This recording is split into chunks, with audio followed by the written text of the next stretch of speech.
పరీక్షించేది ఎవరు? నిజానికి పరీక్షకు లోనయ్యేది ఎవరు? అహంకారాన్ని జయించడం ఎలా? మనకు జరిగిన అవమానానికి ప్రతీకారమే సమాధానమా, లేదా కరుణే నిజమైన విజయమా? ఈ ప్రశ్నలకు సమాధానంగా కృతయుగంలో నైమిసారణ్యంలో మొదలై వైకుంఠంలో ముగిసిన భృగు మహర్షి శ్రీమన్నారాయణుల మహత్తర సంఘటనకు ప్రతిరూపంగా సాగేదే నేటి అనగనగాలోని కథనం. అదే పరీక్షకే ఎదురైన పరీక్ష, త్రిమూర్తులనే పరీక్షించిన మహర్షి తానే పరీక్షకు లోనైన ఘడియ.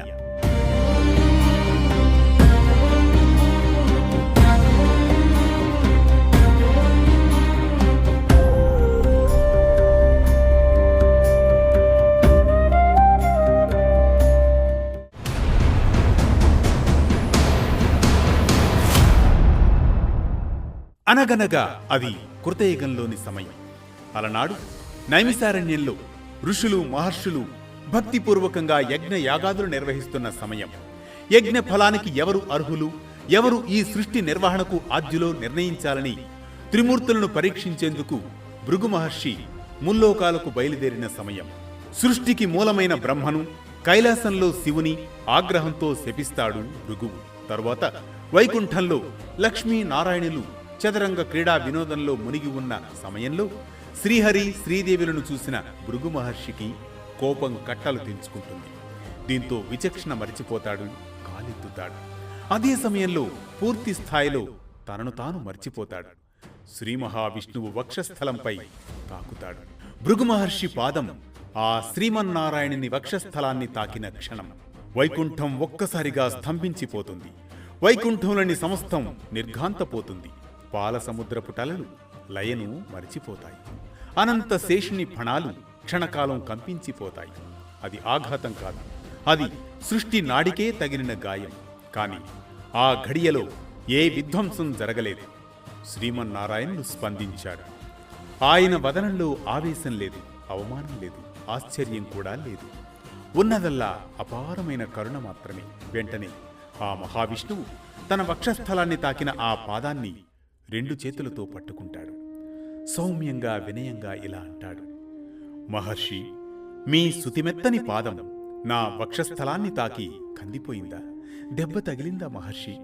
ఈ శరీరం కఠినంగా ఉందేమో, క్షమించండి. ఆ మాటలు వైకుంఠాన్నే కాదు, ముల్లోకాలను కంపింపజేస్తాయి. సాధారణంగా అరికాలలో నేత్రం కారణంగానే భృగు మహర్షిలో ఆ గర్వగుణం. విష్ణుమూర్తికి కోపం రాలేదు. శాంతంగా నవ్వి భృగువును బుజ్జగించి అతిథి సత్కారాలు చేస్తాడు. దీంతో అర్ఘ్యపాద్యాలు సమర్పిస్తూ భృగువు అరికాలిలోని నేత్రాన్ని నెమ్మదిగా చిదిమివేస్తాడు. అప్పటికి గాని భృగు మహర్షికి అహంకారం తగ్గలేదు. అది శబ్ద ప్రకంపనం కాదు, అది అహంకారపు పతనం. భృగు మహర్షి ఆ మాటలు విని ఒక్క క్షణం తన శ్వాసను కూడా మర్చిపోతాడు. ఇంతవరకు శపించాడే తప్ప ఎదురు తిరిగి తనను బ్రహ్మ శివుడు ఎవ్వరూ క్షమించలేదు. పరీక్షించాడే తప్ప ఎవరూ తనను పరీక్షించలేదు.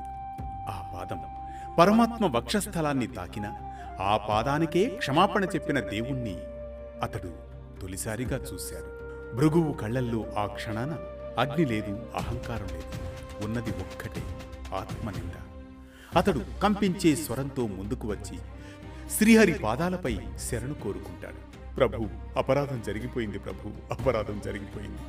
బ్రహ్మలో అహంకారం చూశాను, శివునిలో ఉగ్రత్వం చూశాను. కాని మీలో నన్ను నేనే చూసుకున్నాను ప్రభు.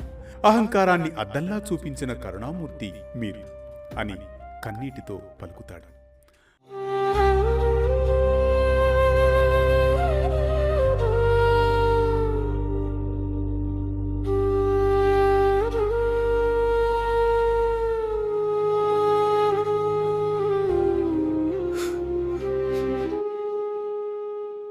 అప్పుడు ఆ శ్రీమన్నారాయణుడు ఆ మహర్షిని తన చేతులతో లేపి, మహర్షి, తప్పు తెలిసిన క్షణమే అది పాపం కాకుండా ప్రాయశ్చితమవుతుంది.